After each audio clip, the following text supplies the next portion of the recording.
The sound of small running feet echoed through the marble foyer. Dominic Thorne froze, briefcase still in hand, as three identical children burst into view. Time seemed to stop as three pairs of hazel eyes, his eyes, stared up at him with wonder and excitement. "Daddy!" cried the little girl in front, copper curls bouncing as she ran toward him. "You're home." For a moment, Dominic couldn't breathe, couldn't move, couldn't process the impossible scene before him. These weren't just any children. These were his children. Children he never knew existed until this very moment. Have you ever had your entire life change in a single heartbeat? When the words, "I'm your daddy," suddenly take on new meaning that shakes the very foundation of everything you thought you knew. What would you do if you discovered the person who broke your heart had kept the greatest gift in the world from you for 3 years? 3 years of first steps, first words, first everything, gone forever. Stay with me to discover how one billionaire's cold goodbye led to an unexpected second chance at the family he never knew he wanted, and the love he thought he'd lost forever. "I'm Eliza," announced the little girl, stopping just short of touching him.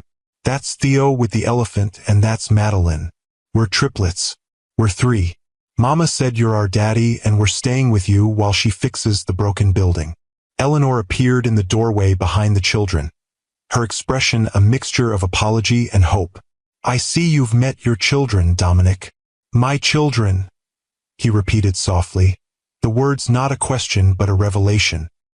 He knelt down slowly, bringing himself to their level, his eyes drinking in every detail of their perfect faces. "Hello, Eliza, Theo, and Madeline. I'm very happy to meet you." Eliza, bold and fearless, stepped forward and placed a small hand on his cheek. "You look like the pictures Mama has, but bigger." A lump formed in Dominic's throat. "Vivian has pictures of me?"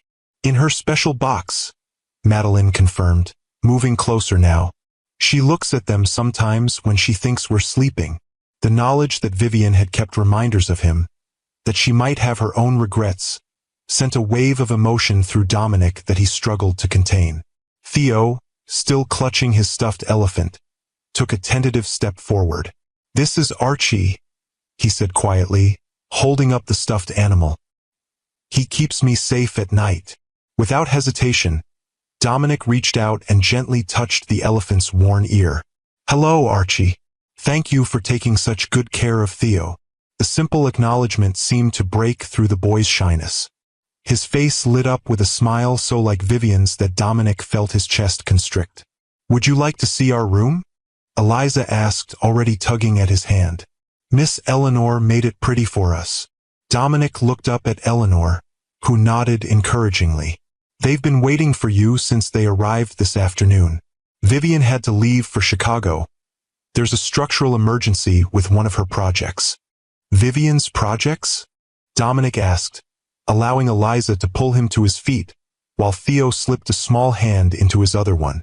"She has her own architectural firm now," Eleanor explained as they followed the children toward the stairs, "specializing in sustainable urban renewal. The Lakefront Commons project in Chicago is her biggest commission to date." Pride mingled with regret in Dominic's heart. Of course Vivian had succeeded on her own. Her talent had always been exceptional, her vision unique. That she had built a career while raising 3 children, his children, spoke to a strength he had always admired but had perhaps underestimated. "She didn't tell me," he said quietly to Eleanor as the children raced ahead up the stairs. "About the pregnancy. About them." "No," Eleanor agreed, her voice gentle but firm. "She didn't, and you'll need to address that with her eventually. But right now, those 3 children need their father. A father who's happy to see them, who wants to know them." Dominic nodded, understanding the implicit message in Eleanor's words. Whatever complicated emotions he felt toward Vivian, the hurt of her secrecy, the regret of his own actions, needed to be set aside for the sake of the children. The blue guest suite had been transformed into a cheerful children's room, with 3 small beds arranged in a row, each with different colored bedding. Stuffed animals and books were arranged neatly on shelves, and a nightlight cast a soft glow over the space.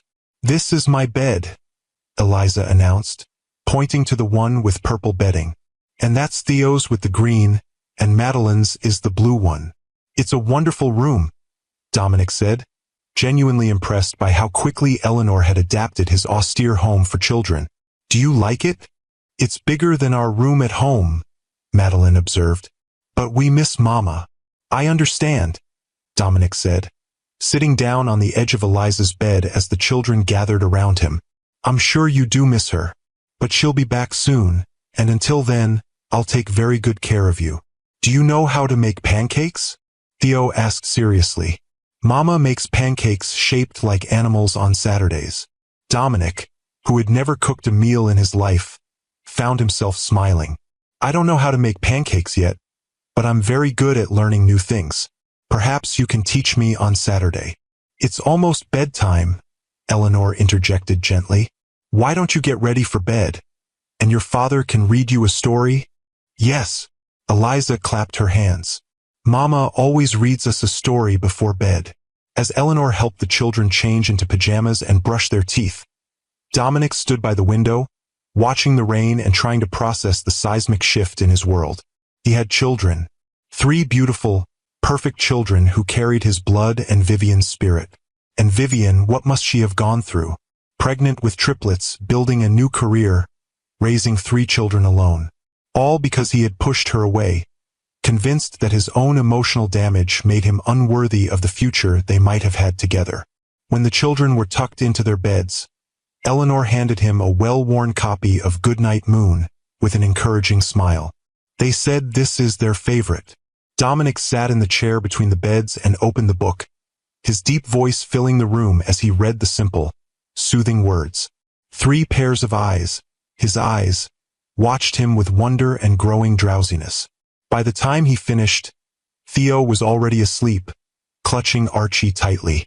Madeline's eyes were heavy, though she fought to keep them open. Will you be here when we wake up? She asked, her voice small and uncertain. Yes, Dominic promised, gently brushing a strand of hair from her forehead. I'll be here. Good, she murmured, finally allowing her eyes to close. Mama says promises are important. Eliza, still wide awake, studied him with curious intensity. Do you have a mommy and daddy? The question caught him off guard. I have a mother, he said carefully. She lives in Boston. My father died when I was young. Were you sad?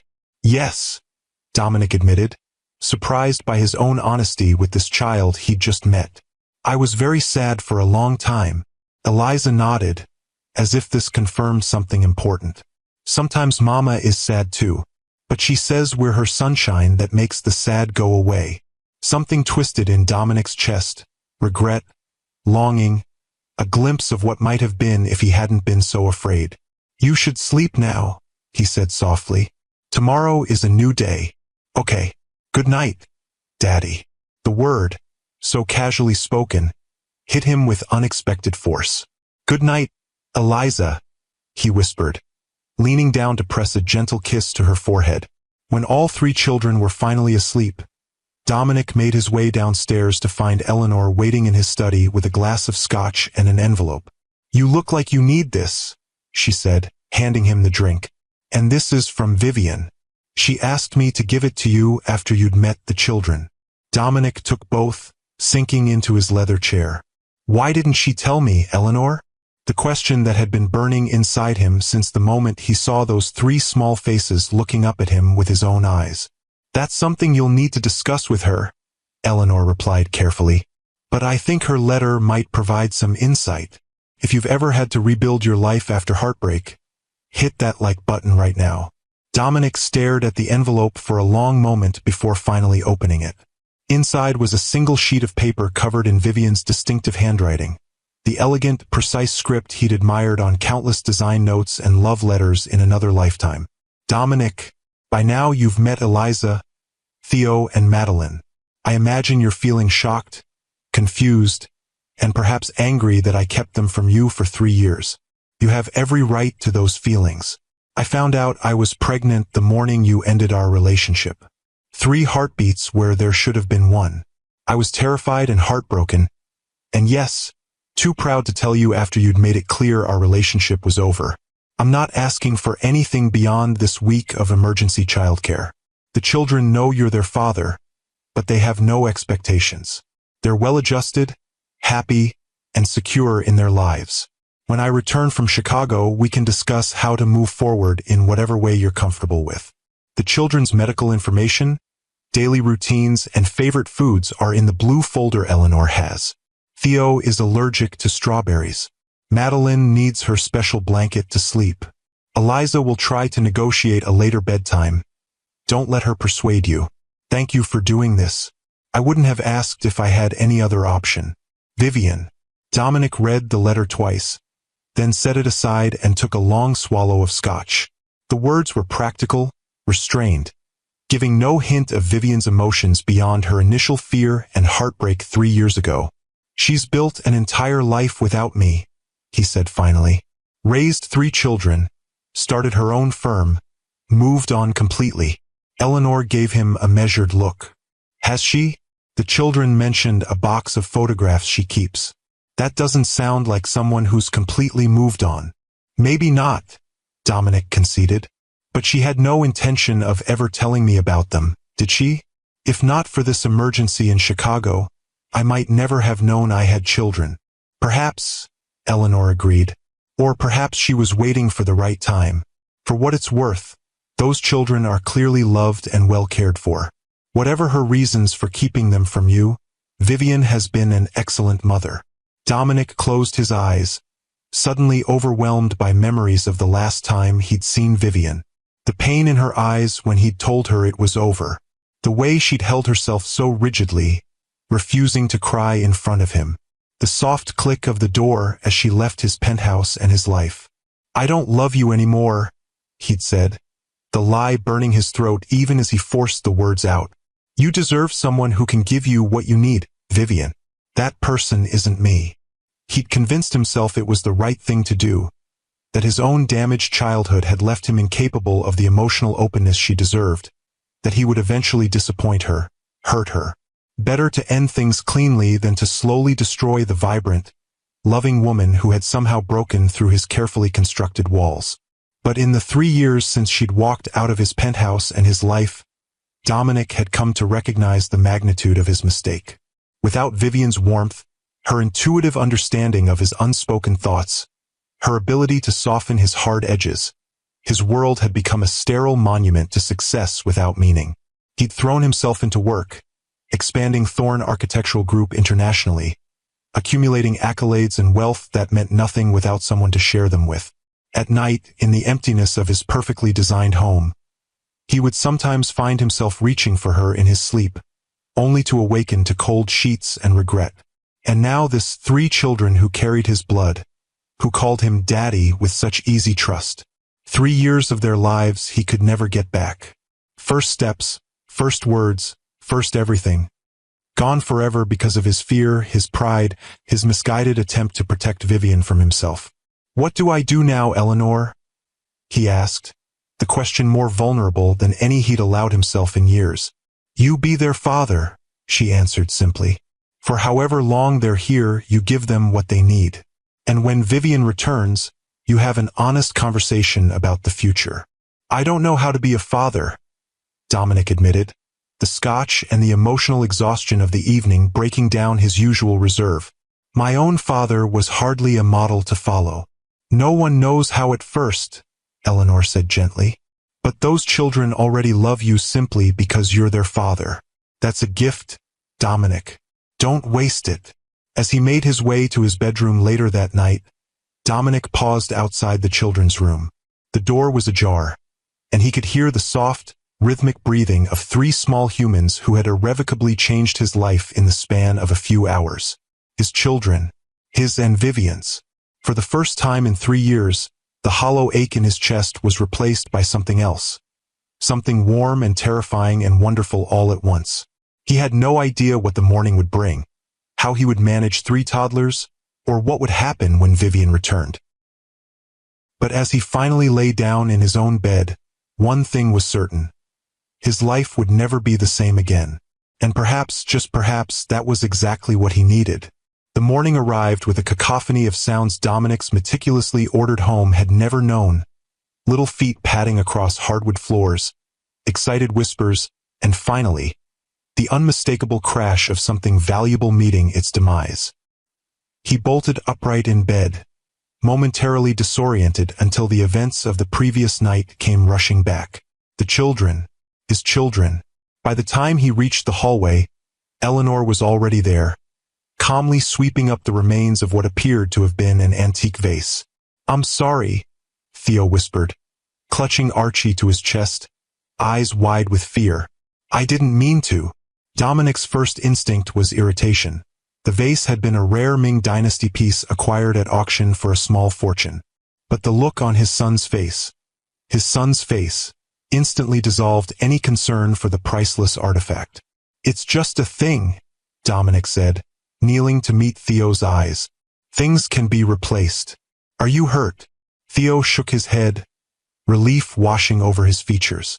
"Good. That's all that matters." Dominic glanced at Eleanor, who was watching the exchange with barely concealed approval. "Perhaps we should child-proof a few areas today." "Already ordered, sir," Eleanor replied with the efficiency that had made her indispensable for 12 years. "The team will be here at 9.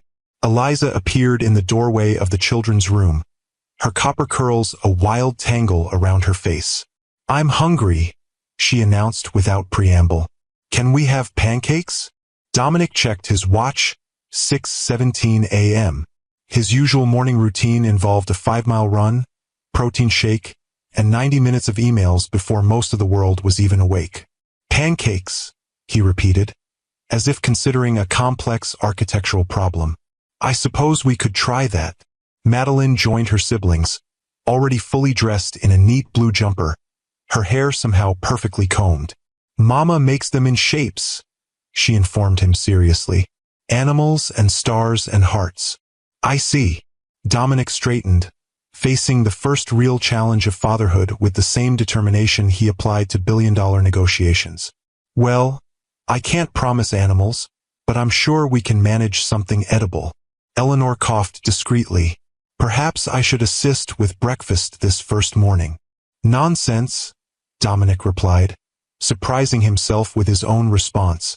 "How difficult can pancakes be? I design buildings that defy gravity. Surely I can manage a simple breakfast." Have you ever had to swallow your pride for someone you love? Share your story in the comments below.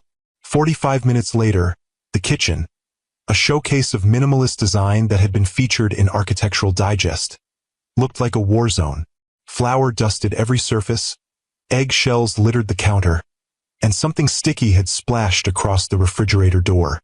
In the center of the chaos stood Dominic Thorne, billionaire architect and design visionary, with pancake batter in his hair and a look of utter concentration as he attempted to pour the mixture into something resembling a star shape. "That looks like a blob," Eliza observed critically from her perch on a bar stool. "It's abstract," Dominic defended, flipping the pancake with more force than necessary, sending a spray of batter across his custom Italian shirt. "Art doesn't always have to be literal." Theo giggled, a sound so pure and delightful that Dominic found himself smiling despite the disaster surrounding him. "Mama says cooking is about love, not perfection," Madeline offered diplomatically, sliding off her stool to hand him a dish towel. The simple wisdom in her words stopped Dominic short. How many times had Vivian said something similar during their 2 years together? How often had she tried to show him that imperfection could be beautiful, that control wasn't the same as mastery? "Your mother is a very wise woman," he said softly, accepting the towel from Madeline's small hand. By the time they finally sat down to eat, the pancakes were oddly shaped and slightly overdone, but the children attacked them with enthusiasm, drowning them in maple syrup and giggling at the mess. Watching them, Dominic felt something shift inside him, a loosening of the rigid control he'd maintained for as long as he could remember. These children, with their innocent joy and uncomplicated acceptance, were already changing him in ways he couldn't have anticipated. As Eleanor efficiently cleaned up the kitchen disaster, Dominic faced his next challenge. What exactly did one do with 3 3-year-olds for an entire day? I have meetings, he said, more to himself than anyone else. Conference calls. The Tokyo project needs. Daddy, can we see where you work? Eliza interrupted, syrup dripping from her chin. Mama takes us to her office sometimes. She lets us draw on the big tables. Dominic tried to imagine these 3 small hurricanes in his pristine office, with its priceless architectural models and meticulously organized design plans. The thought should have horrified him. Instead, he found himself nodding. Yes, I suppose you should see where I work. We'll need to establish some ground rules, though. What are ground rules? Theo asked, carefully wiping his hands on a napkin. They're like promises about how to behave, Dominic explained. For example, no touching the models on the tables. We know, Madeline said with the slightly superior air of an eldest child, despite being a triplet. Mama has the same rule. Models are for looking, not touching. Of course Vivian would have taught them to respect the work. She had always understood the delicate balance between creativity and discipline that architecture required. 3 years ago, in the weeks after their breakup, Dominic had purged his home and office of every reminder of Vivian. Her books, her sketches, the colorful throws she'd added to his monochromatic furniture. All boxed up and removed. He'd told himself it was cleaner that way, a complete break rather than a lingering separation. But now, looking at these 3 children who were so clearly part of them both, he realized how futile that attempt had been. Vivian had remained with him all along, in the empty spaces he couldn't seem to fill, in the designs that never quite captured the organic warmth she'd always brought to his more austere visions. Daddy! Theo's small voice pulled him from his thoughts. Are you sad?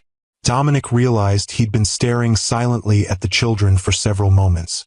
No, not sad. Just thinking. About what? Eliza pressed, never one to let a question go unanswered. Apparently. About your mother, Dominic admitted, surprising himself with his honesty. About how much you remind me of her. Mama says I have your eyes but her spirit, Madeline informed him. She says Eliza has your determination, and Theo has your quiet thinking face. The knowledge that Vivian had seen him in their children, had spoken of him to them with such insight and apparent affection, created a complicated ache in Dominic's chest. We should get ready to go, he said, standing abruptly. Eleanor will help you clean up and change clothes. I need to make a few calls before we leave.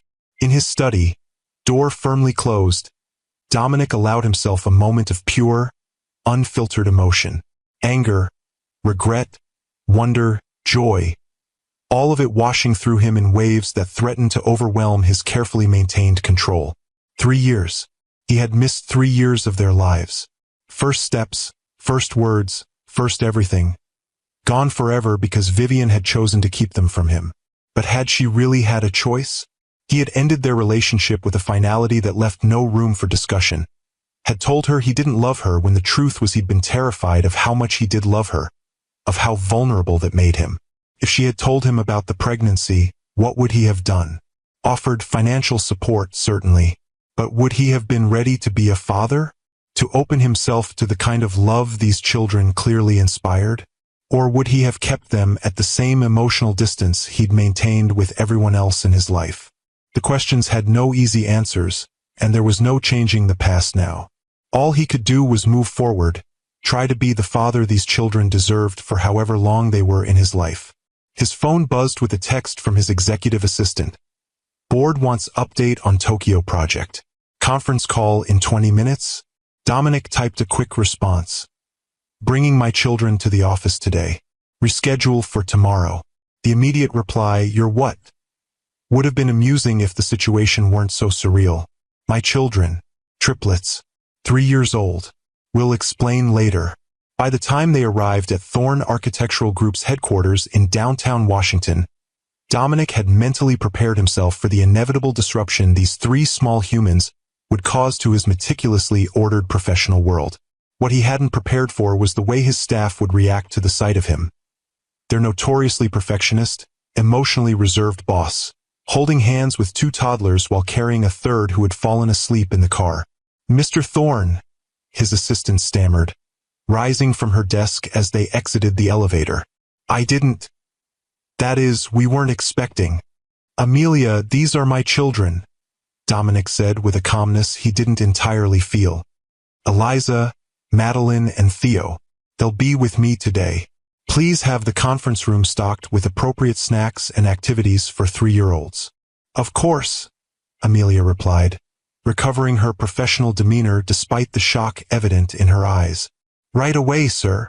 As they made their way through the open concept office, Dominic was acutely aware of the stares, the whispered conversations, the sheer disbelief emanating from his employees. He had always maintained a strict separation between his personal and professional lives, to the extent that most of his staff probably assumed he didn't have a personal life at all. Now here he was, the evidence of a very personal history on display for all to see. Your building is bigger than Mama's, Eliza observed, looking around with undisguised curiosity. But not as colorful.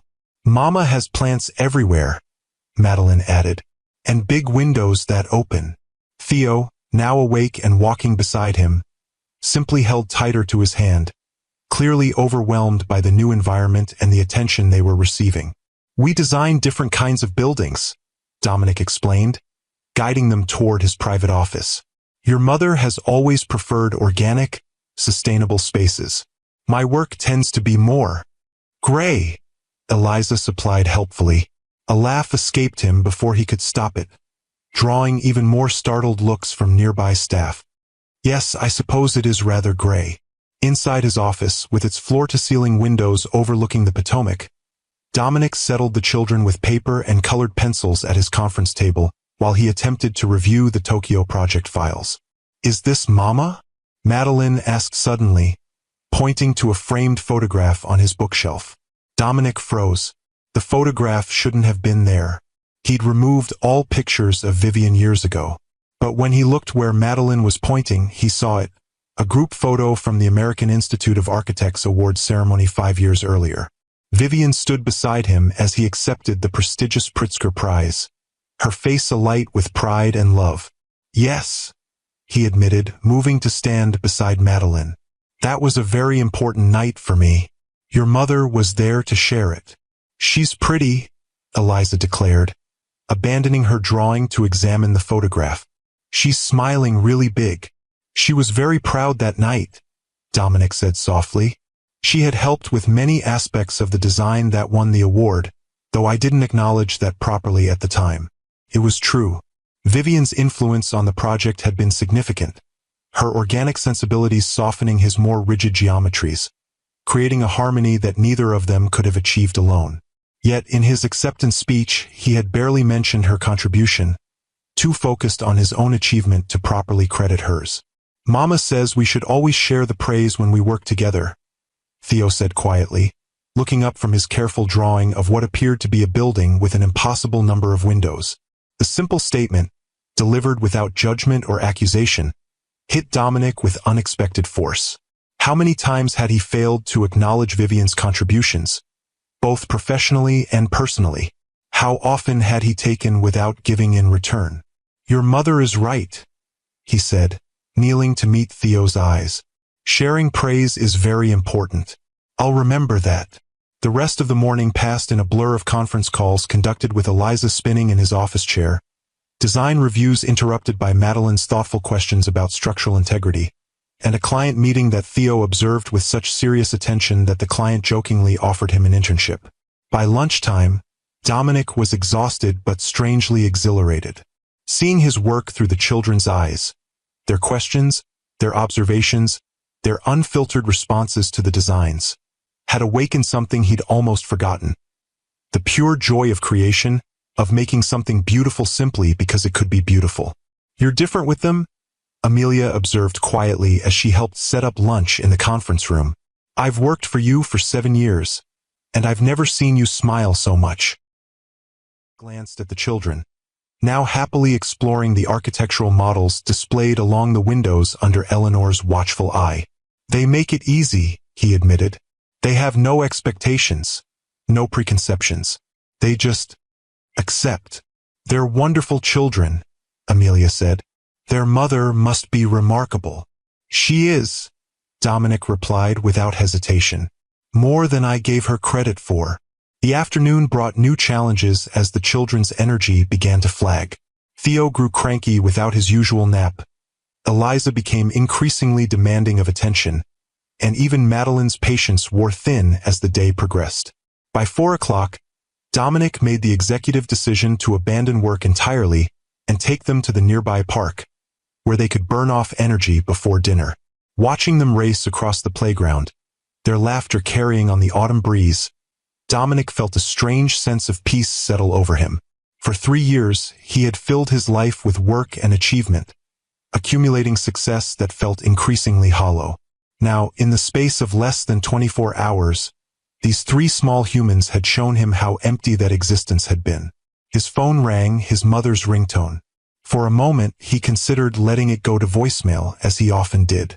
But something prompted him to answer. Dominic. His mother's warm voice filled the line. Eleanor called me. She said I should check in with you today. Of course, Eleanor had called her. The 2 women had maintained a friendship independent of him for years, united in their shared mission of trying to humanize the workaholic in their lives. I have children, he said without preamble. 3 of them. Triplets. They're 3 years old. A long pause. Then, Vivian's? Yes. Another pause. I'm coming down from Boston tomorrow. Don't argue. Dominic watched as Eliza fearlessly climbed to the top of the slide. Madeline cautiously followed, and Theo decided to explore the sandbox instead. I won't argue, he said quietly. I think they should meet their grandmother. Good, his mother replied, satisfaction evident in her voice. Now tell me everything. As Dominic explained the situation, Vivian's emergency trip, the children's unexpected arrival, his own shock and adjustment, he realized how much he actually wanted his mother's guidance. Margaret Thorne had raised him alone after his father's death, had sacrificed her own dreams to ensure his success, had loved him unconditionally even when he made it difficult. If anyone could help him navigate this new territory, it was she. She should have told you, his mother said when he finished. But I understand why she didn't. Do you? Dominic asked, genuinely curious. You can be intimidating, Dominic. Not just because of your success or your position, but because you hold yourself at such a distance. You always have, even as a child. After your father died, you built walls that even I couldn't always breach. Her words struck uncomfortably close to what Vivian had once told him during their final argument. You keep everyone at arm's length, she had said, tears shimmering in her eyes. Even me, especially me. I've missed so much, he said, watching as Eliza helped Theo build a sandcastle. 3 years I can never get back. Then don't waste another minute, his mother advised. Those children are giving you a gift, Dominic. The chance to be more than your work, more than your success. The chance to be truly known and truly loved, simply for who you are.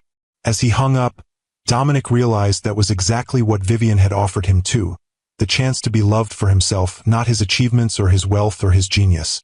And he had thrown it away out of fear, out of the misguided belief that he was protecting her from eventual disappointment, from the emotional limitations he'd convinced himself were permanent and unchangeable. Daddy, watch me, Eliza called from the top of the slide, her face alight with the simple joy of childhood. I'm watching, he called back, pocketing his phone and giving her his full attention. As the sun began to set, casting long shadows across the park, Dominic gathered his tired children and headed home. Theo fell asleep in the car again, his head lolling against the car seat, Archie clutched tightly in one small hand. Madeline gazed out the window, humming softly to herself, while Eliza peppered Dominic with questions about everything from why the sky turns pink at sunset to whether fish sleep with their eyes open. The evening passed in a blur of dinner ordered in, after the breakfast disaster. Baths, which somehow resulted in more water on the bathroom floor than seemed physically possible. And another bedtime story, this time Where the Wild Things Are, which Eliza insisted was better because it had more roaring. When the children were finally asleep, Dominic retreated to his study with a glass of scotch and the blue folder Eleanor had mentioned, the one containing all the practical information about his children's lives. Inside, He found detailed notes in Vivian's precise handwriting. Daily schedules, favorite foods, medical information, comfort objects, sleep habits. But mixed among the practical details were personal observations that revealed the depth of her understanding of each child. Eliza needs boundaries but also freedom to explore. When she's frustrated, ask her to explain why. She has trouble identifying emotions but responds well to logical discussion. Theo appears shy but is actually deeply observant. He notices everything and processes internally before speaking. Give him time and space, and he'll share his thoughts when he's ready. Madeline is a natural mediator. She'll try to smooth over conflicts and make everyone happy, sometimes at her own expense. Encourage her to express her own needs and wants. Reading these insights, Dominic felt a renewed admiration for Vivian. She hadn't just kept their children alive for 3 years.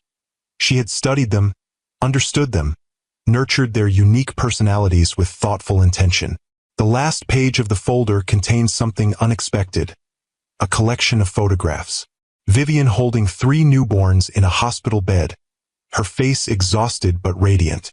The triplets at what appeared to be their first birthday, cake smeared across 3 identical grins.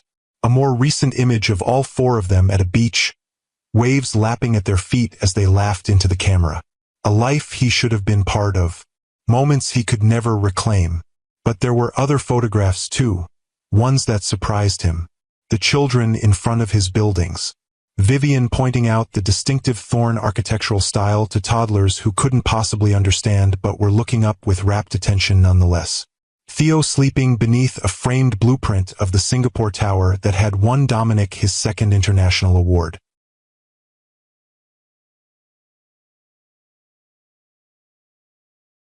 She had made him part of their lives, even in his absence. Had ensured the children knew who he was, what he created, the legacy he had built. Not as a distant celebrity or a cautionary tale, but as their father, a real person with talents and accomplishments worth knowing.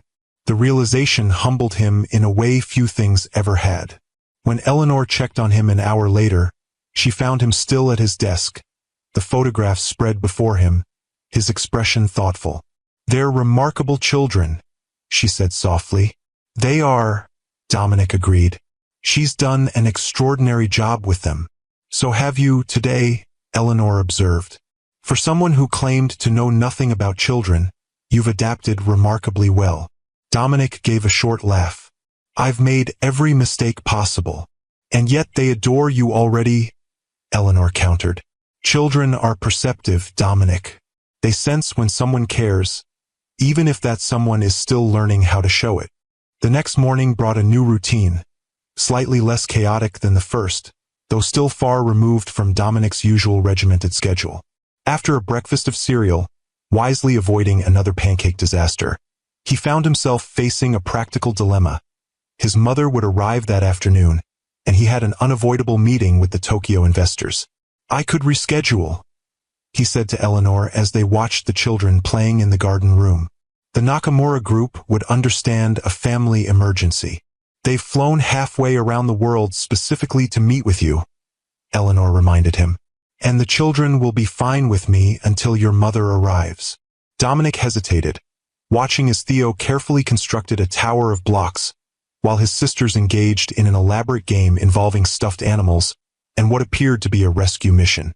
"They'll miss you," Eleanor said gently, "but they'll be here when you return. Children are remarkably resilient that way." Still, when the time came to leave, Dominic found himself reluctant to go. He knelt to explain to the triplets that he had an important meeting but would return as soon as possible, and that their grandmother, a new concept they found both exciting and slightly mysterious, would arrive while he was gone. "Will you come back before bedtime?" Madeline asked, her serious eyes searching his face. "I promise," Dominic said, the words feeling like a sacred vow. "Pinky promise?" Eliza demanded, holding out her tiny finger. Dominic, who had negotiated billion-dollar contracts with less gravity than he now felt, solemnly linked his pinky with hers. "Pinky promise." Theo, who had been quietly observing this exchange, suddenly stepped forward and wrapped his arms around Dominic's neck in a fierce hug. "Bye, Daddy," he whispered. The first time he had initiated physical affection. The simple gesture nearly undid Dominic completely. The meeting with the Nakamura group, normally the kind of high-stakes negotiation he excelled at, felt interminable. As the investors raised questions about timelines and materials and cultural considerations, Dominic found his thoughts repeatedly drifting to the children. Were they napping now? Had his mother arrived? Would Theo speak to her, or retreat into his usual shyness with strangers? Mr. Thorne. Mr. Nakamura's voice pulled him back to the present. You seem distracted today. Is everything all right with the project? Dominic considered his usual response. A smooth reassurance, a deflection, a return to business. Instead, he found himself saying, I apologize for my inattention. I recently discovered I have 3 children, triplets, and they're currently at my home with my mother, whom they've never met. I'm finding it difficult to focus on anything else. The stunned silence that followed was broken by Mr. Nakamura's unexpected laugh. Ah, children. They change everything, don't they? My own grandchildren have made me forget many important meetings. He smiled warmly. Perhaps we should continue this discussion tomorrow, when your mind is more settled. Dominic, who had never willingly ended a business meeting early in his life, found himself pathetically grateful for the reprieve. Thank you for your understanding. I would appreciate that. As his driver navigated the evening traffic toward home, Dominic's phone chimed with a text from his mother. They are absolutely perfect. Eliza has your father's laugh. Hurry home. The message sent an unexpected wave of emotion through him. His father had been gone for 30 years, but his mother still recognized echoes of him in these children she'd just met. The continuity of family, of legacy beyond buildings and awards, suddenly felt profoundly important in a way it never had before. When he arrived home, the scene that greeted him was unlike anything he could have imagined in his meticulously ordered life just days ago. His elegant living room, with its museum-quality art and pristine white furniture, had been transformed into what appeared to be a blanket fort of epic proportions. Sheets and throws were suspended from chairs and tables, creating a magical cave lit from within by what he suspected were the crystal table lamps that usually flanked his sofa. From inside the structure came the sound of his mother's voice, still rich and expressive at 72, reading what sounded like The Velveteen Rabbit with theatrical flourish. What makes you real isn't how you are made, she read. It's a thing that happens to you when someone loves you for a long, long time. Like Archie, came Theo's voice, clearer and more confident than Dominic had yet heard it. He's real because I love him. Exactly, his mother agreed. And like you are real to your daddy, even though he just met you. He's loved you for a long, long time, even before he knew you existed. The simple truth of her words stopped Dominic in his tracks. He had loved these children from the moment he saw them, not because they were perfect or accomplished or even well-behaved, but simply because they were his and Vivian's, created from the love he had tried so hard to deny but had never truly escaped. Daddy's home. Eliza's voice rang out as she spotted him from within the fort. Come see what Grandma helped us make. Dominic Thorne, who had presented designs to presidents and royalty without a hint of self-consciousness, found himself crawling on hands and knees into a blanket fort in his $3,000 suit, greeted by the delighted squeals of 3 pajama-clad children and the knowing smile of his mother. Welcome home, Margaret Thorne said, her eyes twinkling with amusement and something deeper. Pride, perhaps, or hope. We've been having quite the adventure. I can see that, Dominic replied, taking in the pile of books, the scattered stuffed animals, and the remains of what appeared to have been a picnic dinner inside the fort. I'm sorry I'm late. You're not late, his mother corrected gently. You're exactly on time.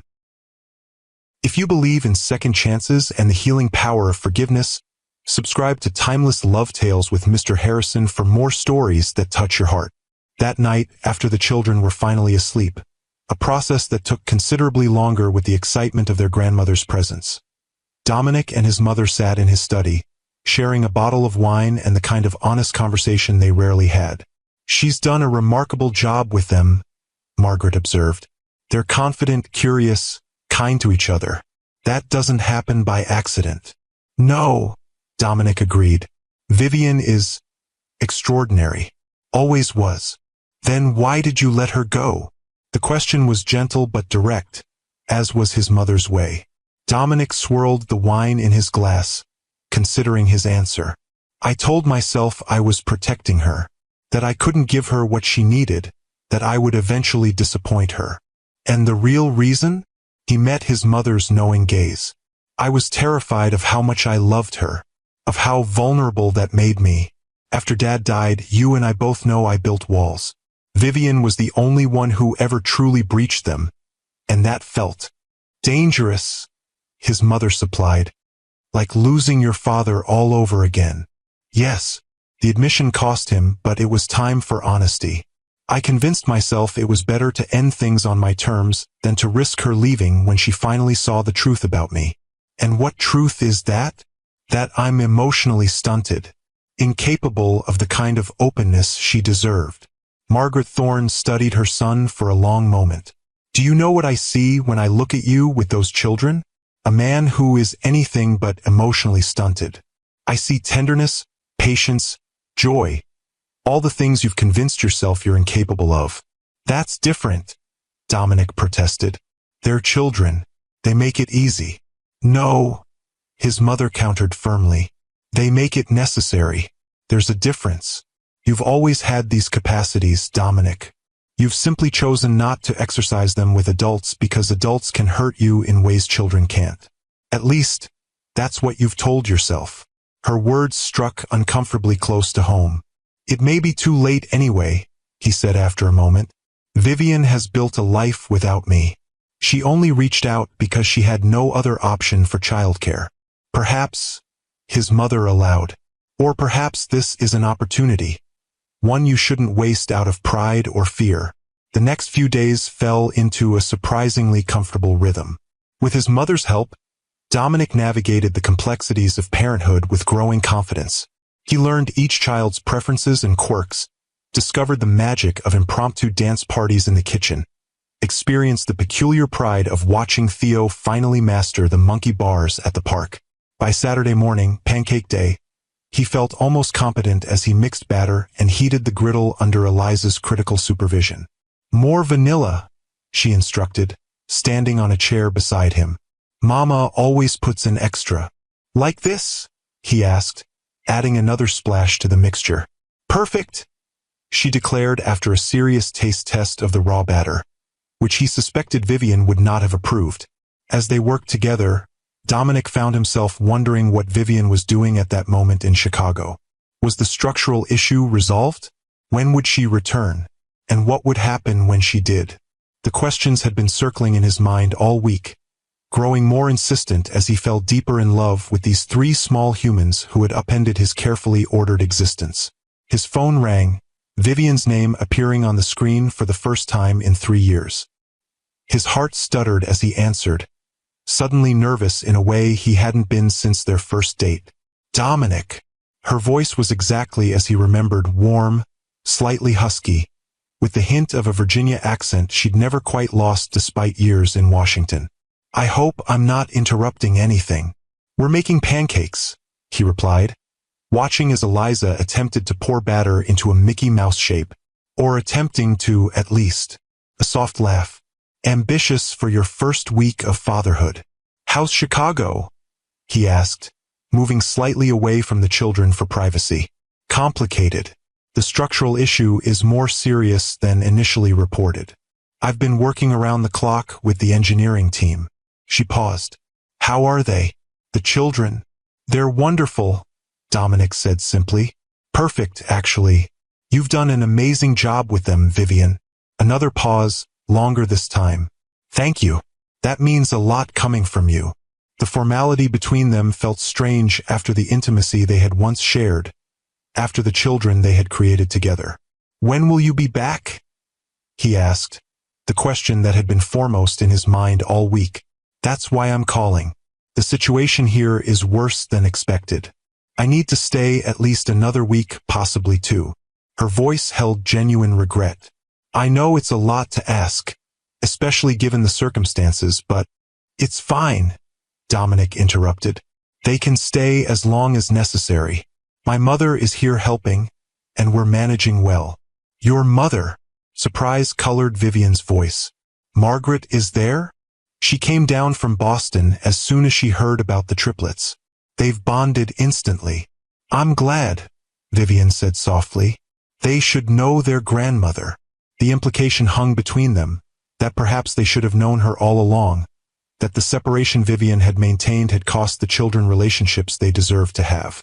Vivian, Dominic began, not entirely sure what he wanted to say, but feeling the need to address the elephant in the room. We should talk about Daddy, Eliza called urgently. The pancake is burning. I have to go, he said quickly. Pancake emergency. Call me later, or I can call you. Yes, Vivian agreed. Tonight, after they're asleep, we do need to talk. As he hung up and rushed to rescue the smoking pancake, Dominic felt a strange mixture of anticipation and dread. What would he say to her? What could he say that would bridge the 3-year chasm between them, that would acknowledge both his mistakes and hers, that would create a path forward for the sake of their children? The day passed in a blur of activity: a trip to the Children's Museum, lunch at a cafe that catered specifically to families, a concept Dominic had never even considered before this week, an impromptu stop at a toy store where his usual financial restraint abandoned him completely in the face of 3 hopeful faces. By evening, as his mother supervised bath time, Dominic found himself in his study, rehearsing what he would say to Vivian when she called. Should he lead with an apology for ending their relationship so abruptly, or address her decision to keep the children from him? Should he focus on practical co-parenting arrangements going forward, or dare to suggest something more? The questions swirled in his mind, none with easy answers. But one thing had become crystal clear over the past week. He needed to be part of his children's lives, not as a weekend father or a distant financial provider, but as a true parent, present and engaged in all the messy, wonderful, ordinary moments that made up their days. And if he was honest with himself, he wanted Vivian back in his life too. The woman who had challenged him, inspired him, loved him despite his flaws. The woman who had created a family from the wreckage of their relationship, who had raised 3 extraordinary children while building her own successful career. The woman he had never stopped loving, though he'd spent 3 years trying to convince himself otherwise. When his phone rang at 9:37 p.m., Dominic answered on the first ring. They're asleep, he said by way of greeting. All 3 finally down after 3 stories and multiple negotiations about night lights. Vivian's soft laugh warmed him even through the digital distance. Let me guess. Eliza tried to bargain for just one more story. Madeline wanted to make sure everyone had exactly the same number of goodnight kisses, and Theo needed Archie positioned just right. Exactly that, Dominic confirmed, smiling at her perfect understanding of their children. You know them so well. I've had 3 years of practice, she replied, her tone gentle rather than accusatory. They're creatures of habit in many ways. A brief silence fell between them, heavy with unspoken words. Vivian, he began, just as she said, Dominic. They both stopped. Then Vivian said, You first. Dominic took a deep breath. I owe you an apology. Several, actually, for how I ended our relationship. For not being honest about my feelings, for putting my fear above what could have been. And I owe you an apology for not telling you about the pregnancy, Vivian responded quietly. You had a right to know, regardless of our personal situation. Why didn't you? The question that had haunted him all week finally voiced. A long pause. The morning you ended things was the morning I confirmed the pregnancy. I'd gone to the doctor before meeting you at the penthouse. I was so excited, so certain you'd be happy about it despite your usual reservations about family. Her voice caught slightly. Then you told me you didn't love me anymore, that I deserved someone who could give me what I needed. It felt like the universe's cruelest joke. I lied, Dominic admitted, the words painful but necessary. I did love you. I was terrified of how much I loved you, of how vulnerable that made me. I told myself I was protecting you from eventual disappointment, but really, I was protecting myself from potential loss. I suspected as much, Vivian said softly. But by the time I was thinking clearly again, weeks had passed. You'd made it clear you wanted a clean break. No contact, no loose ends. I told myself that if you couldn't handle a relationship with me, you certainly couldn't handle triplets. I might not have, Dominic acknowledged, his honesty surprising even himself. 3 years ago I was different, more rigid, more controlled, more afraid. And now, the question hung between them, simple yet profound. Now I've spent a week with 3 extraordinary children who've shown me what really matters, who've made me laugh and worry and feel more deeply than I have in years, who've made me realize what I've been missing, not just with them, but in my life generally. He paused, gathering courage. Who've made me remember how it felt to be with you. Vivian's intake of breath was audible through the phone. Dominic, I'm not asking for anything, he clarified quickly. I know 3 years is a long time. You've built a life without me, a successful career, a beautiful family. I just want you to know that I'm grateful for this week, for the chance to know our children, and that I'd like to be part of their lives going forward, in whatever capacity you're comfortable with. Of course you'll be part of their lives, Vivian said immediately. They're your children too. They deserve to have their father, and from what Eleanor tells me, you've taken to fatherhood remarkably well. Eleanor's been reporting to you? Dominic asked, surprised. Daily updates, Vivian confirmed, a smile in her voice, complete with photographic evidence of pancake disasters and blanket fort construction. The knowledge that she'd been keeping such close tabs on their week together gave him a strange hope. The children miss you, he said. They talk about you constantly. Mama does it this way is practically their mantra. I miss them too, Vivian admitted, her voice thick with emotion. This is the longest I've been away from them since they were born. It's harder than I expected. They're thriving, Dominic assured her. Happy, healthy, adjusting well to the changes. You've given them such a solid foundation that they can handle this temporary separation. Thank you for saying that. The gratitude in her voice was genuine. It helps to hear. Another silence fell, more comfortable this time. So what happens when you come back? Dominic finally asked, the question that had been circling in his mind all week. I don't know, Vivian admitted. I hadn't thought beyond the immediate crisis. I suppose we'll need to establish some kind of formal custody arrangement, visitation schedules, that sort of thing. The practical, logical approach, so like the Vivian he remembered, always facing challenges head-on with clear-eyed pragmatism. Yes, of course, he agreed. But I meant, what happens with us? The question hung between them, weighted with 3 years of separation, with hurt and regret, with the undeniable connection that had created 3 perfect children. I don't know that either, Vivian said softly. I never expected to hear you say you still had feelings for me. I've spent 3 years convincing myself that chapter was closed permanently. And did you succeed? Dominic asked, holding his breath for her answer. Not entirely, she admitted after a long pause. The children look so much like you. Every day I see your eyes, your expressions, your mannerisms reflected in them. It's been challenging to truly move on when I'm surrounded by reminders. The revelation sent a surge of hope through him. When you come back, could we talk? In person? About everything? Yes, Vivian agreed. We should. For the children's sake, if nothing else. For their sake, Dominic echoed, though in his heart he hoped for more. They deserve parents who can communicate effectively, regardless of their personal relationship. Exactly. A pause, then, I should go. I have an early meeting with the structural engineers tomorrow. Of course, call when you can. The children would love to hear your voice. I will.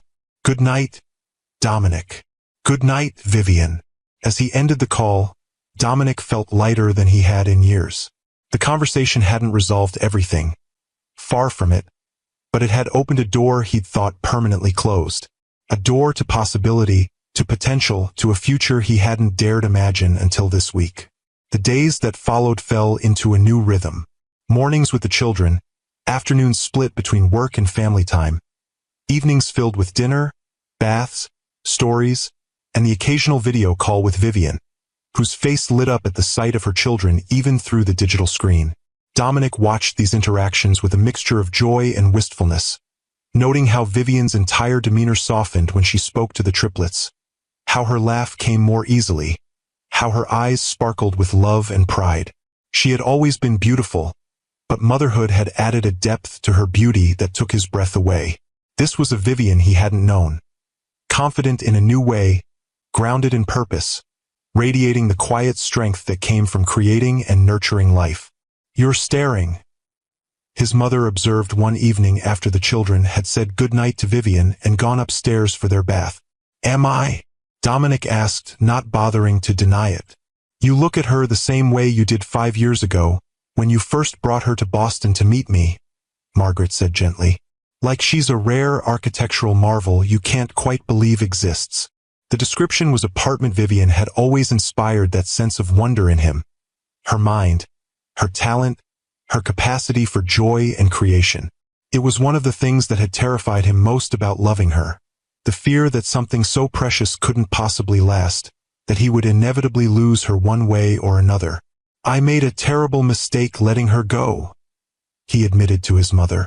"I'm not sure there's any coming back from it." "There's always a way back to love," Margaret replied with the wisdom of her 72 years. "It may not look the same as before. It may require more work, more honesty, more courage. But if it's real, there's always a path." The next morning brought unexpected news. Vivian would be returning the following day. The structural issues in Chicago had been temporarily stabilized, allowing her to come home for the weekend before returning for the final phase of repairs.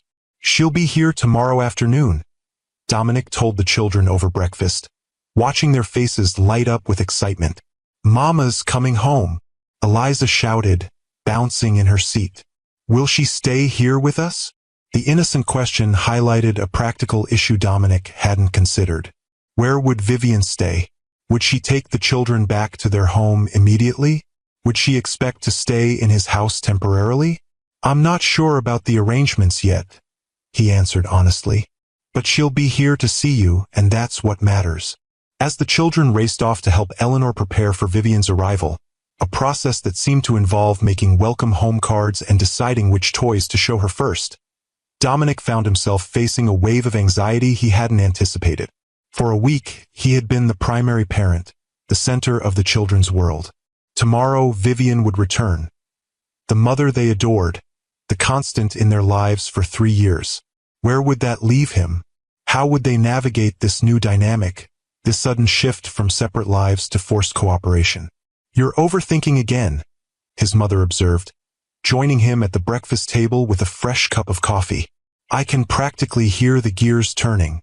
"I just want to get this right," Dominic admitted. "For the children's sake." "And for Vivian's?" Margaret asked perceptively. "And perhaps your own?" "All of the above," he sighed, running a hand through his hair. "I've spent a week falling in love with being a father. I don't want to lose that when she returns." "You won't," his mother assured him. "Those children adore you already. And Vivian doesn't strike me as the type to deny them a relationship with their father, especially now that she's seen how well you've taken to parenthood." "No, she wouldn't," Dominic agreed. Vivian had always been fair to a fault, even when it cost her personally. "But things will change. They have to." "Change isn't always loss," Margaret reminded him gently. "Sometimes it's growth. Sometimes it's opportunity.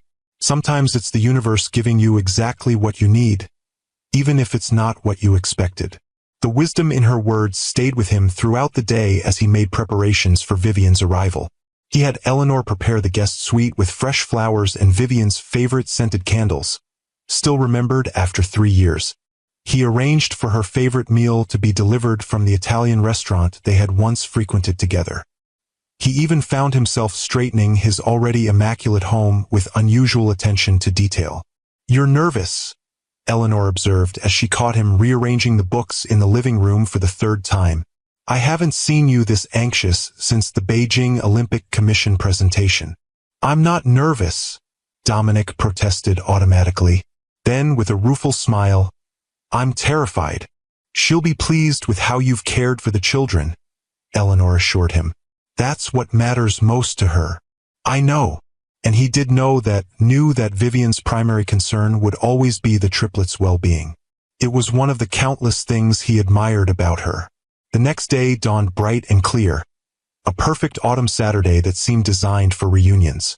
The children were up at dawn, too excited to sleep, their energy filling the house with a chaotic joy that would have irritated Dominic just weeks ago, but now felt like the most natural soundtrack to his life.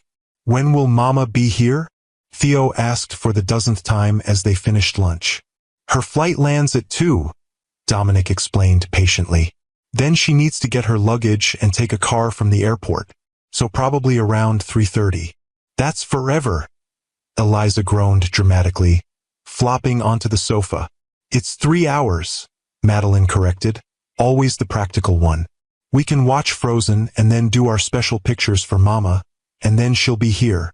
The children's artwork was spread across the dining table, elaborate welcome home cards featuring what appeared to be stick figures of varying heights, the family, and a large rectangle, presumably the house. This is you, Theo explained, pointing to the tallest stick figure in his drawing. And this is Mama, and these are us, and this is Grandma. We're all at your house together. The simple image of family unity, drawn with a child's innocent hope, tightened Dominic's throat with emotion. It's perfect, Theo. Mama will love it. At precisely 3:27 p.m., the security system announced a car at the gate. The children, who had been watching out the window for the past hour, erupted in cheers. She's here. Mama's here. They raced to the front door, bouncing with excitement as Eleanor tried to maintain some semblance of order. Dominic hung back slightly, suddenly uncertain of his place in this reunion. And then the door opened and Vivian was there. Her copper hair caught in the autumn sunlight, her face tired but radiant as she dropped to her knees to gather all 3 children into her arms at once. My loves, she murmured, pressing kisses to each small face. I've missed you so much. We missed you too, Mama, Eliza exclaimed. But Daddy made pancakes and took us to his work and Grandma came and we built a fort and… Slow down, sweetheart. Vivian laughed, the sound warming the air around them. I want to hear everything, but one thing at a time. As she looked up from the children, her eyes met Dominic's for the first time in 3 years. The connection was immediate and electric, a current of recognition and shared history that transcended their separation. Dominic, she said softly, rising to her feet with Theo still clinging to her side. Thank you for taking such good care of them. They made it easy, he replied, echoing what he'd told Amelia days earlier. They're extraordinary children. A smile touched her lips. They are, aren't they? The moments stretched between them, filled with unspoken words and complicated emotions. Then Margaret appeared in the hallway, breaking the tension. Vivian, she said warmly, stepping forward to embrace the younger woman. It's wonderful to see you again, though the circumstances are certainly unexpected. Margaret. Vivian returned the embrace with genuine affection. Thank you for coming. The children have talked non-stop about their adventures with Grandma. It's been my pleasure, Margaret assured her. They're absolute treasures. As they moved into the living room, the children competing to show Vivian their artwork and tell her about their week. Dominic found himself studying her with new eyes. She looked tired, dark circles beneath her eyes suggesting the long hours she'd mentioned in Chicago, but also somehow more vibrant than he remembered, more present, more grounded in herself. Motherhood had changed her, just as this week of fatherhood had begun to change him.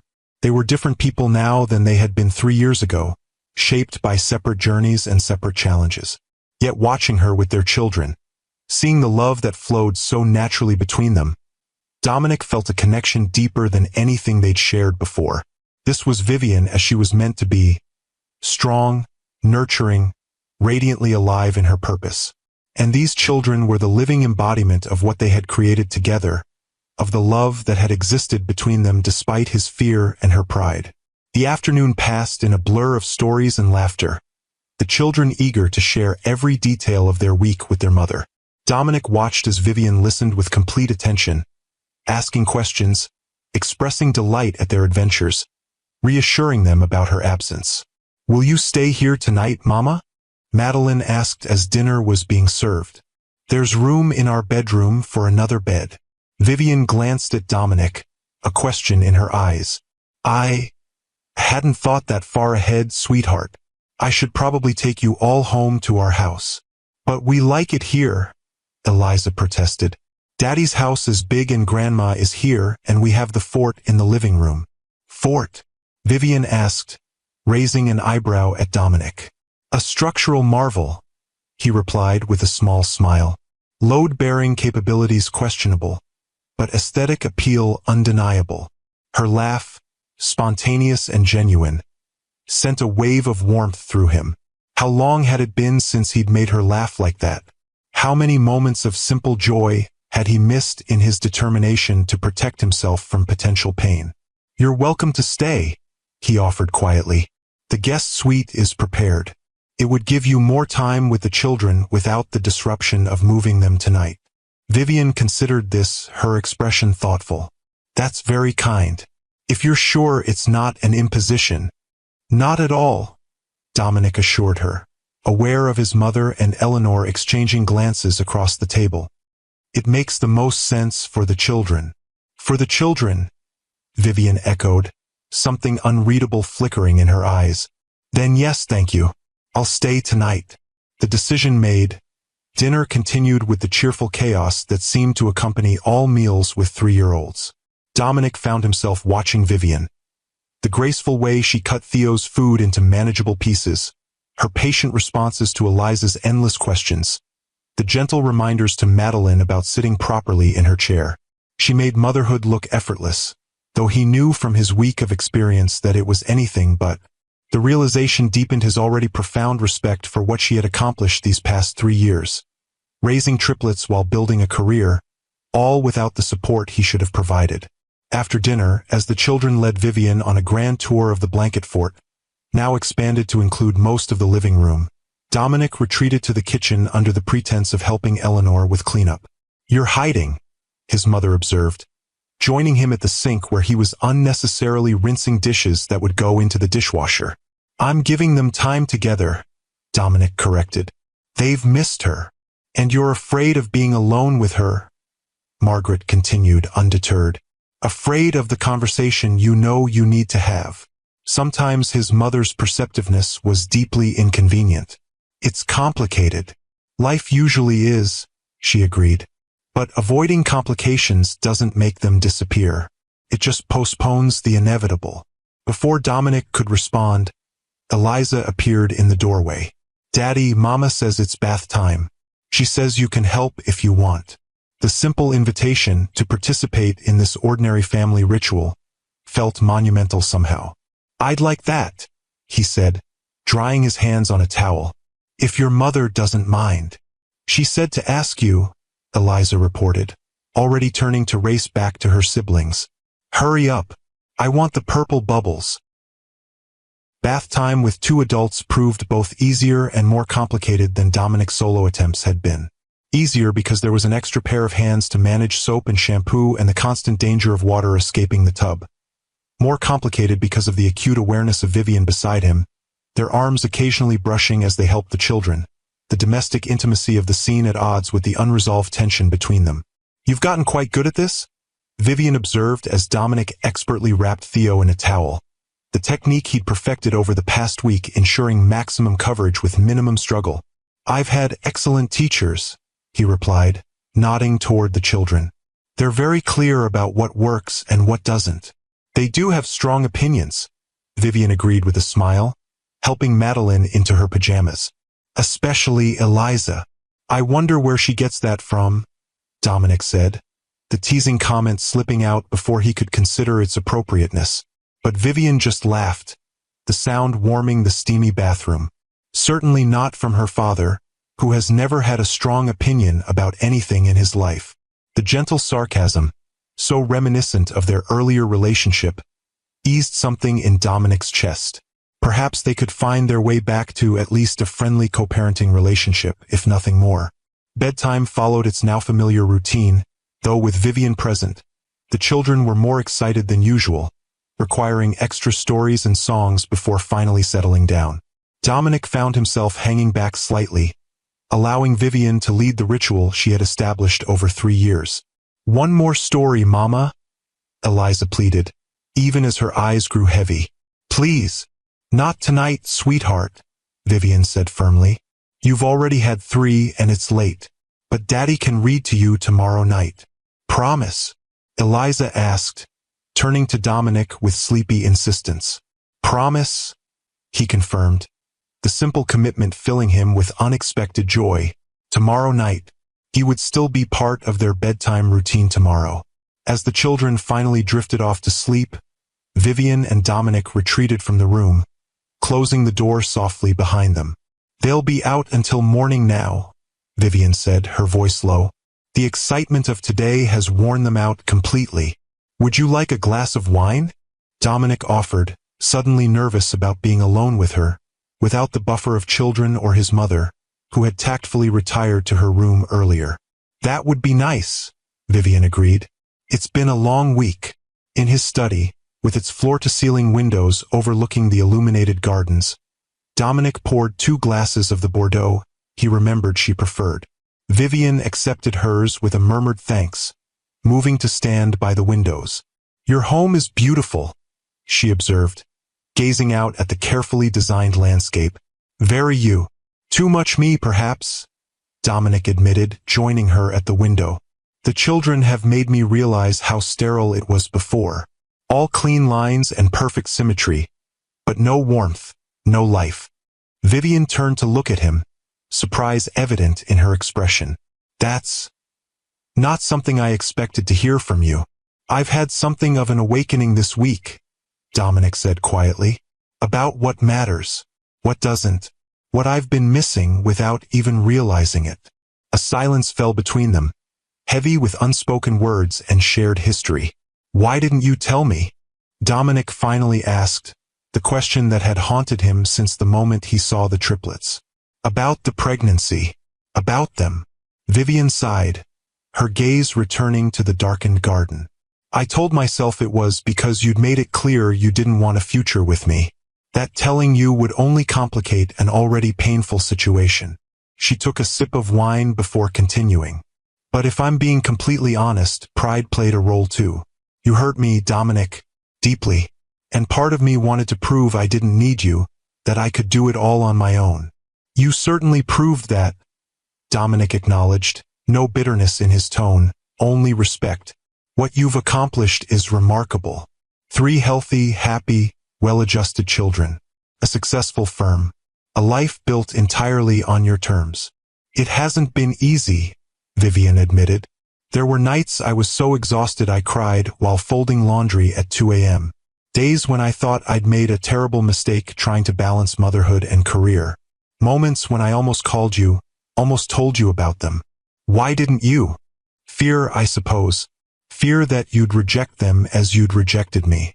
Or worse, that you'd only want them out of obligation, not love." She met his gaze directly. "I couldn't bear the thought of them experiencing the kind of emotional distance I'd felt from you." The honesty hurt, but Dominic couldn't deny the truth in her words. 3 years ago, he might well have responded exactly as she feared, with dutiful financial support but emotional detachment, with scheduled visitations that felt more like business appointments than family time. "I understand," he said finally. "I don't agree with your decision, but I understand it. And perhaps you were right. Perhaps I wasn't ready then. And now?" Vivian asked, the question hanging between them. "Now I can't imagine my life without them," Dominic answered honestly. "They've changed everything, Vivian. How I see the world. How I see myself. How I understand what matters." "Children have a way of doing that," she agreed with a small smile. "They strip away pretense, force you to be present, to be real." "Like the Velveteen Rabbit," Dominic said, remembering his mother's reading in the blanket fort. "Real isn't how you're made. It's what happens when someone loves you for a long, long time." Surprise and something softer flickered across Vivian's face. "You remember that story?" My mother was reading it to them in the fort, Dominic explained. It seemed relevant. Another silence fell, more comfortable this time. So what happens now? Vivian asked finally, echoing his question from their phone conversation. With the children, I mean. I'd like to be part of their lives, Dominic said immediately. Not just weekends or holidays, but really involved. I know I have a lot to learn, but I want to be their father in every sense of the word. I want that too, Vivian assured him. They deserve to have you in their lives. And you've already proven you're more than capable. We'll need to work out logistics, Dominic continued, slipping into the practical planning that had always been his comfort zone. Living arrangements, schedules, educational decisions. Yes, Vivian agreed, though I'll need to return to Chicago next week to finish the structural repairs. It could be another 2 weeks before that project is fully stabilized. The children can stay here, Dominic offered without hesitation. My mother has extended her visit indefinitely, and Eleanor is invaluable. Between us, we can manage until you return. Gratitude softened Vivian's expression. Thank you. That would be a tremendous help. I've been worried about disrupting their routine again so soon. It's the least I can do, Dominic said. After everything you've done alone for 3 years. Vivian studied him for a long moment, her head tilted slightly in the way he remembered from their earliest days together, when she was trying to understand a particularly complex design problem. You've changed, she said finally. There's a softness to you now that wasn't there before. The children, Dominic acknowledged. They make it impossible to maintain the walls I've spent a lifetime building. Children have a way of finding the cracks in our armor, Vivian agreed. Of reaching the parts of ourselves we try to keep hidden. The conversation lulled again, both of them sipping their wine and watching the moonlight play across the garden. The silence between them had always been comfortable, even in the early days of their relationship. Vivian had never felt the need to fill empty spaces with meaningless chatter, had understood his appreciation for quiet contemplation. It was one of the countless things he had loved about her. One of the countless things he had missed. I should get some rest, Vivian said finally, setting down her empty glass. It's been a long week, and the children will be up at dawn, excited to have both of us here. Of course, Dominic agreed, though he was reluctant to end their conversation. Eleanor will have prepared everything you need in the guest suite. As they walked together through the quiet house, Dominic found himself hyper-aware of Vivian beside him. The subtle scent of her perfume, still the same after all these years. The graceful way she moved, the copper highlights in her hair caught by the soft hallway lighting. At the door to the guest suite, she paused, turning to face him. Thank you, Dominic, not just for tonight, but for everything this week. For stepping up as their father without hesitation. For loving them so quickly and completely. How could I not? He asked simply. They're perfect. Like their mother. The words slipped out before he could censor them. Too honest, too revealing of feelings he hadn't intended to express so soon. Vivian's eyes widened slightly, but she didn't comment on his slip. Good night, Dominic. Good night, Vivian. As he walked to his own room, Dominic realized that for the first time in 3 years, his house felt like a home. Filled with the presence of his children, his mother, and now Vivian. The emptiness that had been his constant companion since their breakup had been replaced by something warm and vital and real. Whatever happened between him and Vivian going forward, he would never return to the sterile existence he had accepted as normal for so long. The children had changed him too profoundly for that. Tag a sister who needs to hear that sometimes life's greatest blessings come after our deepest pain. The next morning arrived with the now familiar sounds of children waking, whispered conversations that grew progressively louder, small feet padding across hardwood floors, the inevitable squabble over a shared toy. What was unfamiliar was the sound of Vivian's voice joining the morning chorus, her gentle shoo. Let's be quiet until everyone's awake, doing little to actually reduce the volume. Dominic found himself smiling as he rose, the knowledge that his entire family was under one roof filling him with a contentment he had never expected to feel. In the kitchen, he discovered Vivian already preparing breakfast, the children helping, in ways that created more mess than progress. "Good morning," she greeted him, a streak of flour across one cheek as she mixed pancake batter. "We thought we'd surprise you with breakfast, but it seems the surprise has been spoiled." "I'm surprised nonetheless," Dominic assured her, taking in the domestic scene with wonder. "And impressed. Pancakes have proven to be beyond my culinary capabilities." "Daddy made blob pancakes," Eliza informed her mother with brutal honesty. "They tasted okay, though." "High praise indeed," Vivian laughed, the sound warming the kitchen. "Would you like to try again today? I can guide you through the proper technique." The offer to teach him, to include him in this family ritual, felt significant somehow. "I'd like that," Dominic said, moving to join her at the counter. What followed was a lesson in pancake artistry, with Vivian demonstrating how to control the batter flow to create recognizable shapes. Under her guidance, Dominic managed a passable turtle and what Theo generously identified as an elephant, though it looked more like an amorphous blob with a trunk. "Not bad for a beginner," Vivian encouraged, her shoulder brushing his as they worked side by side. "You have potential." The casual contact, the easy camaraderie, the shared smiles over the children's enthusiasm, all of it felt so natural, so right, that Dominic found himself imagining a future where mornings like this were the norm rather than the exception. But as they sat down to eat, reality intruded in the form of Vivian's ringing phone. The Chicago project, requiring her immediate attention for a video conference with the engineering team. "I'm so sorry," she apologized, rising from the table. "This will take at least an hour. The main support column is showing new stress fractures." "Go," Dominic assured her. "We'll finish breakfast and clean up. Your work is important." The grateful smile she gave him before hurrying to her room with her phone reinforced his growing understanding of the balancing act she had performed for 3 years. Motherhood and career, family and professional responsibility, always juggling, always prioritizing, always making impossible choices. "Is Mama working?" Madeline asked as Vivian disappeared down the hallway. "Yes," Dominic confirmed. "She has to help fix a building that has some problems. It's very important work." "Mama builds things that help people," Theo said seriously. "She makes houses for families who don't have enough money." This was news to Dominic. "She does." "Aha!" Eliza nodded vigorously. "She says everybody deserves a beautiful place to live, even if they don't have lots of dollars." The simple explanation revealed a side of Vivian's work he hadn't known about. A focus on affordable housing, on using her considerable talent to serve those with limited resources. It was so perfectly in character with the woman he had loved, yet represented a professional evolution he had missed entirely. When Vivian rejoined them an hour later, apologetic and slightly harried, Dominic found himself seeing her with new appreciation.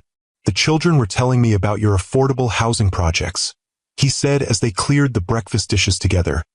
The triplets now engaged in an elaborate game in the garden room under Eleanor's supervision. "That sounds like meaningful work." "It is," Vivian confirmed, a passion entering her voice that he remembered well from their early days together. "After I left Thorne Architectural Group, I wanted to focus on projects that made a tangible difference in people's lives. The Lakefront Commons in Chicago is actually a mixed-income development, luxury units subsidizing affordable family homes, all with the same quality of design and materials." "That's remarkable," Dominic said sincerely, "and exactly the kind of vision you always had, even when we were working together. You saw architecture as a way to improve lives, not just create monuments." Surprise flickered across Vivian's face. "You remember that?" "I remember everything about working with you," Dominic admitted. "Your perspective changed how I approach design, though I'm not sure I ever told you that," Dominic continued. "You brought humanity to my precision, warmth to my technical expertise. The Singapore Tower wouldn't have won that international award without your input on the community spaces." Vivian paused, a plate still in her hands, clearly caught off guard by his candor. "You never said that before." "I should have," Dominic acknowledged. "I took your contributions for granted in many ways, both professionally and personally. It's one of my many regrets." Before Vivian could respond, Eliza burst into the kitchen, effectively ending the moment of unexpected intimacy. Daddy, Mama, Grandma says we can go to the zoo today. Can we? Please. The day unfolded with the chaotic joy that seemed to accompany all family outings with 3-year-olds. The National Zoo became the backdrop for what felt to Dominic like the most perfect day of his life. Walking between Vivian and his mother, a child holding each of their hands, Theo perched on his shoulders to better see the elephants. Real ones, not pancake versions. Watching Vivian with the children in this public setting revealed new dimensions of her motherhood. The way she anticipated potential dangers before they arose. Her endless patience with Eliza's constant questions. The gentle firmness with which she handled Madeline's meltdown when the butterfly pavilion closed before they could enter. You make it look so easy, Dominic observed as they shared a bench, while the children explored a nearby playground under Margaret's watchful eye. It's not, Vivian assured him with a tired smile. But you learn as you go. Develop instincts. Find rhythms that work. I have a lot to learn, Dominic acknowledged. You're doing remarkably well for someone who's been a father for all of 8 days, Vivian said, genuine approval in her voice. The children adore you already. They make it easy to love them, Dominic replied. Then, gathering his courage, they're so much like you, Vivian.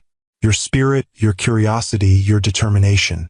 Even when I didn't know they existed, they were bringing you back into my life every day. Vivian's expression softened, vulnerability replacing her usual composed demeanor. I've seen you in them from the beginning. Theo has your thoughtfulness, the way you observe everything before speaking. Madeline has your precision, your attention to detail. And Eliza, she laughed softly. Eliza has your stubbornness, though you'd probably call it determination. A much more flattering term, Dominic agreed with a smile. Their eyes met, and for a moment, the years of separation seemed to fall away. They were simply two people who had created life together, who shared the profound love for these 3 extraordinary children. I've missed you, Dominic said quietly, the admission costing him more than any business negotiation ever had. Not just this week, but for 3 years. Every day. Vivian's breath caught, her eyes widening slightly. Dominic, you don't need to say anything, he assured her quickly. I'm not asking for anything or expecting anything. I just wanted you to know. I made a terrible mistake letting you go, and not a day has passed that I haven't regretted it. Before Vivian could respond, Eliza came running over, demanding they watch her go down the big slide. The moment passed, but something had shifted between them. An honesty that hadn't existed before. A door opened that had previously been firmly closed. The rest of the weekend passed in a similar fashion, with family outings and quiet moments at home. The children reveling in having both parents present, Dominic and Vivian gradually finding their way toward a new kind of relationship. Not quite the lovers they had been, but more than the distant co-parents they might have become. On Sunday evening, as they prepared for Vivian's early morning departure back to Chicago, Dominic found her in the garden room, gazing out at the moonlit landscape. The children are finally asleep, he said, joining her by the windows. 3 stories and 2 songs later. They're stalling, Vivian said with a soft laugh. They know I'm leaving again tomorrow. They'll be all right, Dominic assured her. We managed well this past week, and now they understand you'll be coming back. I know, she sighed, wrapping her arms around herself. It's still hard to leave them. I've never been away from them for so long before. They're in good hands, Dominic promised, and we'll video call every day, just like this past week. Vivian turned to face him, her expression serious. Thank you, Dominic, for everything, for stepping up as their father without hesitation, for making this difficult situation so much easier than it could have been.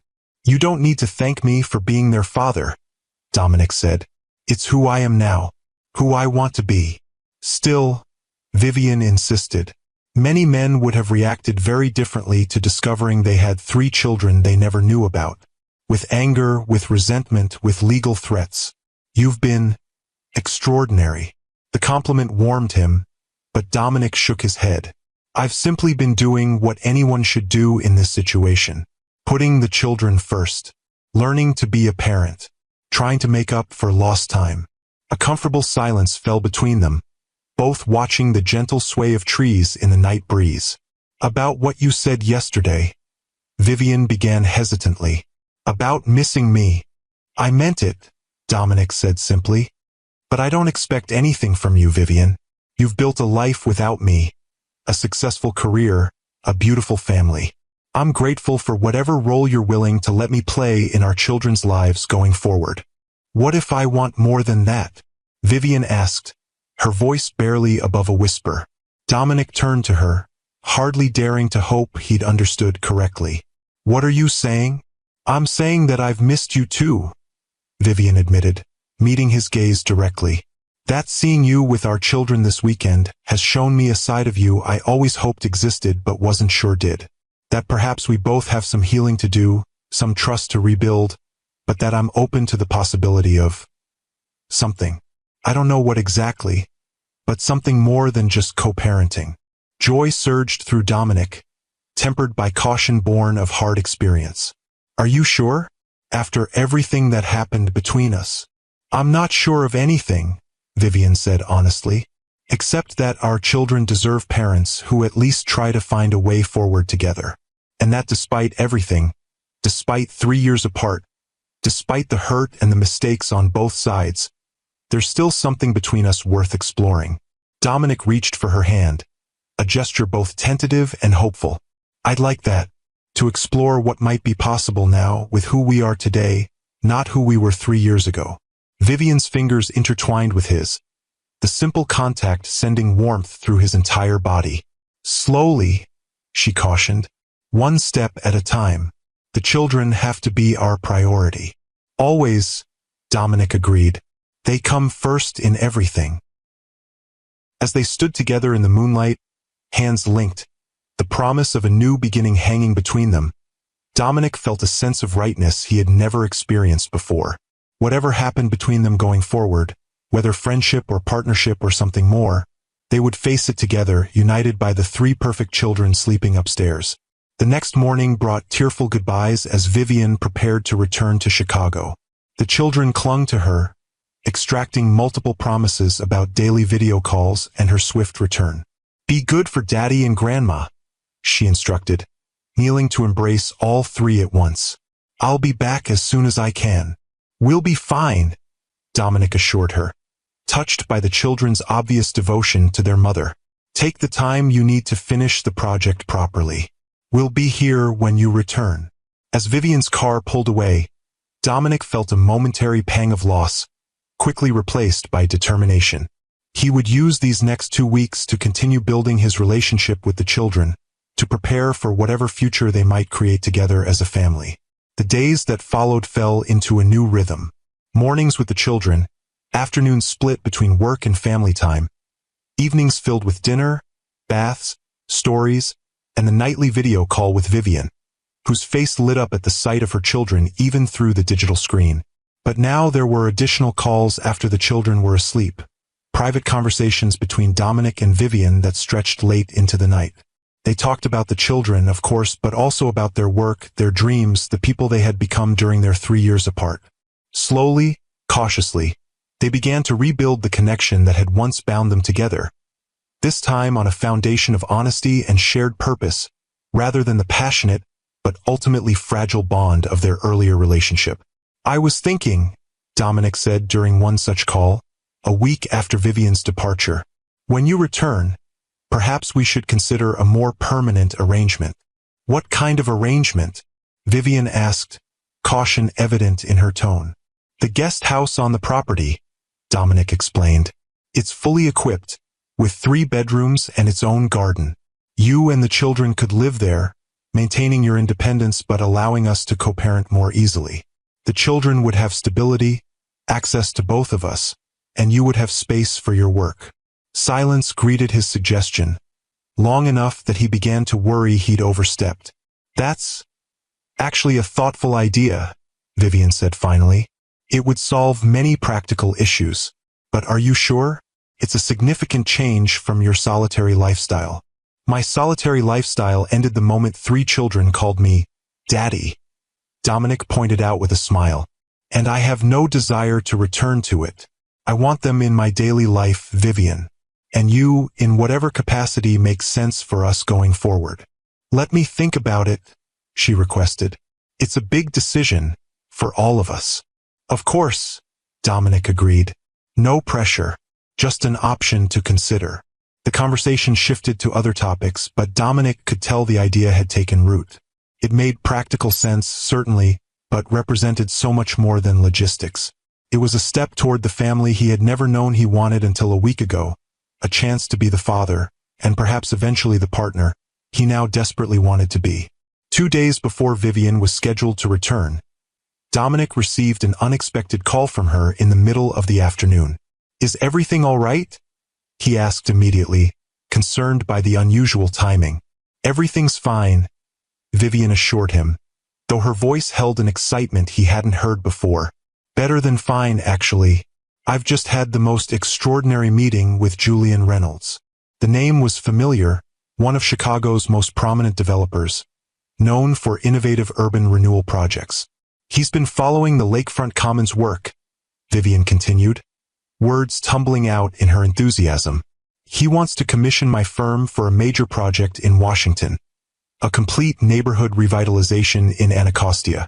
Affordable housing, community spaces, sustainable design principles throughout. It's exactly the kind of project I've dreamed of doing. Vivian, that's wonderful, Dominic said sincerely, genuinely happy for her success. Congratulations. You deserve this recognition. There's more, she said, her voice softening slightly. I told him about our situation, the children, our new co-parenting arrangement. He suggested a potential collaboration between my firm and Thorn Architectural Group. Your technical expertise and global reputation combined with my community-focused approach. He thinks we could create something truly revolutionary together. The proposal took Dominic by surprise. Working with Vivian again, professionally as well as personally, combining their complementary strengths as they once had, the idea held immediate appeal. What do you think? He asked carefully, not wanting to pressure her either way. I think it could be amazing, Vivian admitted. Professionally speaking, we always did our best work together. Your precision and my intuition, your technical mastery and my human-centered approach. We balanced each other. We did, Dominic agreed, memories of their creative synergy flooding back. And we could again, if that's something you want. I'm open to exploring it, Vivian said, along with other possibilities. The implication in her voice sent a wave of hope through him. When do you return? Tomorrow, actually, she replied. The final structural reinforcements were completed this morning, ahead of schedule. I'm taking the evening flight back to D.C. The children will be thrilled, Dominic said. As am I. I've been thinking about your suggestion, Vivian continued, about the guest house. It makes sense, Dominic. For the children, for our co-parenting arrangement, for this potential professional collaboration. If the offer still stands, I'd like to try it. Joy surged through him, tempered by cautious optimism. The offer absolutely stands. The guest house is yours for as long as you want it. Thank you, Vivian said softly, for everything, Dominic. For being the father I always hoped you could be. For giving us a chance to create something new from what we once had. Thank you for bringing me back to life, Dominic replied, the words coming from the deepest part of him. Through our children. Through this second chance I never expected and certainly don't deserve. Perhaps we both deserve more than we've allowed ourselves to believe, Vivian suggested. Perhaps it's time we found out. As Dominic hung up the phone, he was filled with a sense of possibility he hadn't felt in years. The future stretching before him. A future with his children, with Vivian, with purpose beyond mere success. Seemed bright with promise and potential. 6 months later, the guest house stood empty.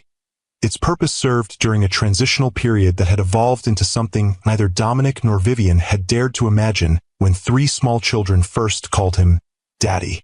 The main house had transformed as well, its once austere design softened by children's artwork on the walls, toys in previously immaculate rooms, and family photographs chronicling their journey from separate lives to a united whole.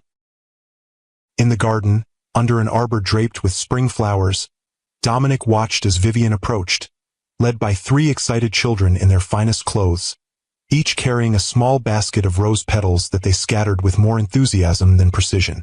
"Daddy, did we do it right?" Eliza whispered loudly as they reached him, her copper curls adorned with tiny flowers that matched her mother's bouquet. "Perfectly," Dominic assured her, his eyes never leaving Vivian's radiant face. As his mother took charge of the children, settling them in the front row beside Eleanor and the small gathering of friends who had come to witness this new beginning, Dominic extended his hand to Vivian. "Ready?" he asked softly. "More than ready," she replied, her fingers intertwining with his. "It's been a long journey to this moment. Worth every step," Dominic said, thinking of the path that had brought them here. From passionate young lovers to estranged exes to co-parents and finally, today, to partners in every sense of the word. The ceremony was simple and intimate, focused on the family they had created rather than traditional wedding formalities. The children participated throughout, adding their own promises to the vows Dominic and Vivian exchanged.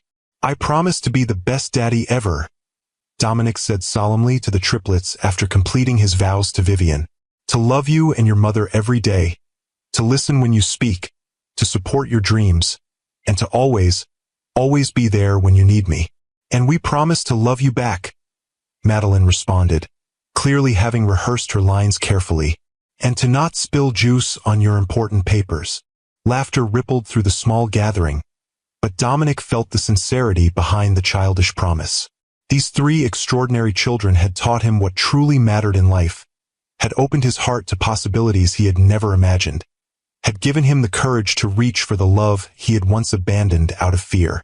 As he kissed his bride to seal their vows, Dominic Thorne, billionaire architect, perfectionist, and now devoted husband and father, felt a completeness he had spent a lifetime searching for without even knowing it. "I love you," he whispered against Vivian's lips. "All 4 of you, more than I ever thought possible." "We love you too," she whispered back. "Thank you for coming home to us." And in that moment, surrounded by the family he had never expected to have, Dominic understood that sometimes life's greatest gifts arrive in packages we never anticipated, at times we never planned, through journeys we never would have chosen. Sometimes, the words, "I don't love you anymore," are just the beginning of a story that ends with, "I will love you always." Sometimes, 3 small children calling you daddy can lead to the greatest love story of all.